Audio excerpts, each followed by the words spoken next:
C'est l'expo du moment à Paris. Nous, les arbres à la Fondation Cartier rencontrent un tel succès qu'elle a été prolongée jusqu'au 5 janvier.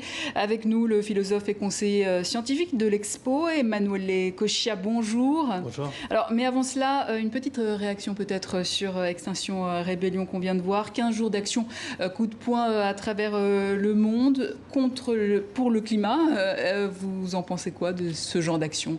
C'est un symptôme extrêmement intéressant parce que lorsqu'on se bat, on descend de la rue, c'est toujours les signes de la volonté de défendre un bien commun.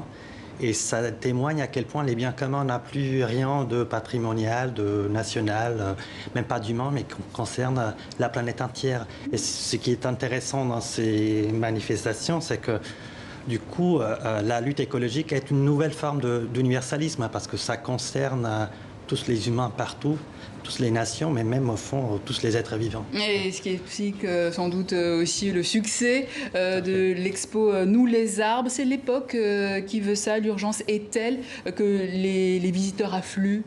C'est d'un côté l'urgence écologique qui nous pousse à regarder ce que pendant des siècles on n'a pas regardé, on a négligé, notamment les plantes, mais c'est aussi un progrès ou une vision différente de la nature et de la vie qui s'est construite dans les dernières 60-70 ans et qui nous amène à prendre les arbres comme le paradigme ou l'incarnation d'une autre manière de vivre et d'une autre manière de regarder les vivants. Alors, c'est une actualité que l'on suit de très près, hein, évidemment, sur TV5 Monde, la destruction de l'environnement partout dans le monde, en Amazonie notamment, et dans cette expo. Vous faites un lien avec la perte de la culture des indigènes et la perte aussi des langues maternelles ? Tout à fait.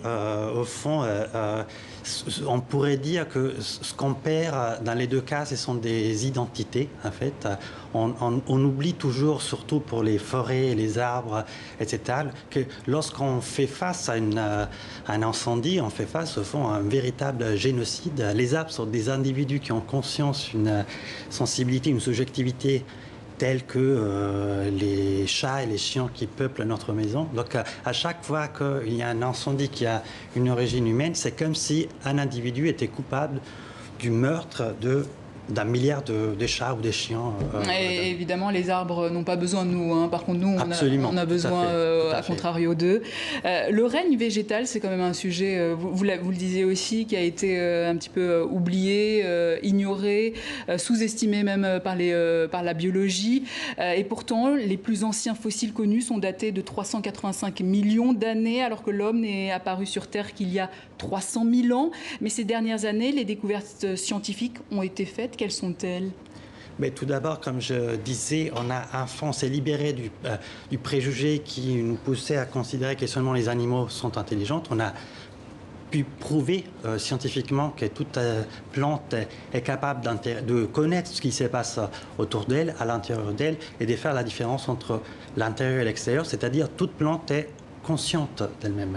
Elles ont une mémoire ? Elles ont une mémoire, elles sont capables de communiquer. Par exemple, lorsqu'elles sont attaquées, elles communiquent aux semblables, aux plantes proches, l'arrivée du danger. Donc, elles sont véritablement, au fond, comme nous. Elles sont même plus sensibles que nous. Une plante, au fond, c'est pas simplement un être vivant qui n'a pas de moi ou qui sent moins qu'un animal. Elle sent beaucoup plus qu'un animal et elle est plus moi que moi-même, au fond. Oui, allez-y. Elle a cette structure anatomique et physique qui fait qu'elle multiplie tout organe, en fait, et toute forme de perception.